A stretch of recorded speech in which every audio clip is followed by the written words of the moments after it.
क्या कभी ये ख्याल आया है कि पैसा सिर्फ किस्मत का खेल है या फिर एक माइंडसेट का? आज की इस चर्चा में हम एक ऐसी जबरदस्त कहानी पर बात करने वाले हैं जो अमीरी और गरीबी के बारे में हमारी सारी पुरानी धारणाओं को पूरी तरह से हिला कर रख देगी। अक्सर हम सुनते हैं कि हालात ही सब कुछ तय करते हैं, लेकिन क्या सच में ऐसा है? आज हम एक बहुत ही डीप पैरेबल के जरिए इस लॉटरी ट्रैप के कॉन्सेप्ट को ब्रेक डाउन करेंगे और समझेंगे कि वेल्थ का असली कनेक्शन आखिरकार कहाँ है। ये चर्चा सच में आपको सोचने पर मजबूर कर देगी। तो चलिए सीधे इस बड़े सवाल पर आते हैं, क्या अमीरी हमारे हालात तय करते हैं या हमारी मानसिकता? अगर सबको एक जैसी शुरुआत दी जाए, एक बराबर पैसा या रिसोर्सेज दे दिए जाएं, तो क्या सब अमीर हो जाएंगे या कुछ लोग घूम फिर कर वापस वहीं आ जाएंगे जहां से उन्होंने शुरू किया था? यही तो लॉटरी ट्रैप का सबसे बड़ा ट्विस्ट है। अक्सर लोग लॉटरी जीतने के बाद भी वापस गरीब हो जाते हैं। तो आइए इस सच्चाई की थोड़ी और गहराई में चलते हैं। Section 1, the ultimate equaliser. हमारी कहानी की शुरुआत होती है एक ऐसी जगह से जहां की जिंदगी सच में बहुत कठिन और थका देने वाली है। एक कोयले की खदान। इमेजिन कीजिए, एक गरीब आदमी और एक अमीर आदमी आमने सामने है। गरीब आदमी को लगता है कि दुनिया उसके साथ बहुत नाइंसाफी कर रही है, वो बहुत परेशान है, तो वो ईश्वर से प्रार्थना करता है। लेकिन ध्यान दीजिए, वो ये नहीं कहता कि मुझे अमीर बना दो, वो कहता है मेरे इस अमीर पड़ोसी को भी मेरे जैसा गरीब बना दो। और गेस व्हाट, ईश्वर ने उसकी प्रार्थना सुन ली, लेकिन एक अल्टीमेट इक्वलाइजर के साथ। दोनों को बिल्कुल एक ही लेवल पर लाकर खड़ा कर दिया। दोनों अब कोयले की खदान में गरीब मजदूर बन चुके हैं। बिल्कुल जीरो से शुरुआत, दोनों के पास एक जैसी परिस्थितियां। अब यहाँ किसी के भी दिमाग में यह सवाल आ सकता है कि भाई उसने अपने आगे बढ़ने की दुआ क्यों नहीं मांगी?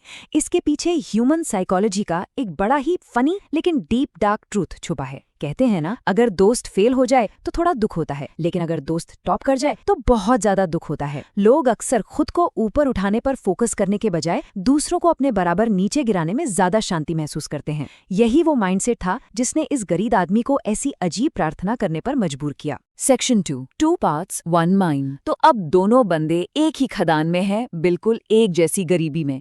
यहाँ से शुरू होता है असली टेस्ट। दोनों के पास एक ही काम है, एक ही प्लेटफॉर्म है। चलिए देखते हैं उनका पहला दिन कैसा जाता है और उनका माइंडसेट उन्हें कहाँ ले जाता है। पहले बात करते हैं गरीब आदमी की। क्योंकि उसे पहले से इस भारी श्रम की आदत थी, तो उसने पूरा दिन जमकर कड़ी मेहनत की। एक पूरी गाड़ी कोयले की निकाली, शाम को उसे बेचा और जो पैसे मिले उसका क्या किया? उसने वो सारे पैसे अच्छे खाने और कपड़ों पर खर्च कर दिए। एकदम तुरंत उपभोग, इसे हम इमीडिएट कंजम्पशन कहते हैं। उसने आगे के लिए 1 रुपया नहीं बचाया, जो कमाया सब उड़ा दिया।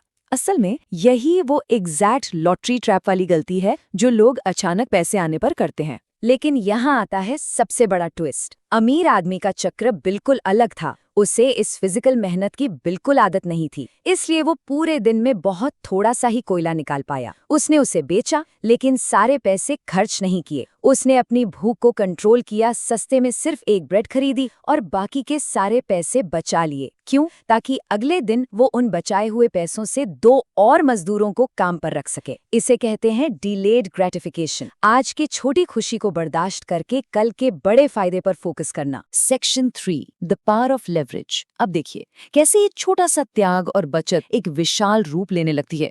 लेवरेज का सीधा सा मतलब है अपने फायदे और ग्रोथ के लिए दूसरों के टाइम और एफर्ट का स्मार्ट तरीके से यूज करना। और यही वो चीज है जो इन दोनों के रास्तों को हमेशा के लिए अलग करने वाली है। इन नंबर्स पर जरा गौर कीजिए, ये सच में माइंड ब्लोइंग है। पहले दिन अमीर आदमी अकेला था, 0 मजदूर। दूसरे दिन उसने अपने बचाए पैसों से 2 मजदूर रख लिए। अब उन 2 मजदूरों ने मिलकर 4 गाड़ी कोयला निकाला। प्रॉफिट एकदम से मल्टीप्लाई हो गया। तीसरे दिन उसने इस प्रॉफिट का यूज करके 4 और नए मजदूर काम पर रख लिए। ये एक चेन रिएक्शन बन गया। वो अब अपना टाइम खुद कोयले खोदने में नहीं, बल्कि एक नेटवर्क बनाने और अपने बिजनेस को स्केल करने में लगा रहा था। और इस सब का रिजल्ट क्या हुआ? रिजल्ट बिल्कुल क्लियर है दोस्तों। कुछ ही दिनों के अंदर वो अमीर आदमी अपने लेवरेज और सॉलिड प्लानिंग के दम पर वापस अमीर हो गया, और वो गरीब आदमी, वो बेचारा आज भी उसी खदान में अकेले पसीना बहा रहा है। ये फैक्ट पूरी तरह से सिद्ध करता है कि एक समान गरीबी में डालने के बाद भी अमीरी हालात से नहीं बल्कि मानसिकता से आती है। गरीब का माइंडसेट सिर्फ आज का खाना जुटाने पर अटका था, जबकि अमीर का ध्यान अपने पैसों को काम पर लगाने और एक पूरा सिस्टम बिल्ड करने पर था। Section 4, the bone versus the bank note. कोयले की खान वाली इस जबरदस्त स्टोरी को समझने के बाद चलिए इस चर्चा के सबसे आखिरी और गहरे मेटाफर की तरफ बढ़ते हैं।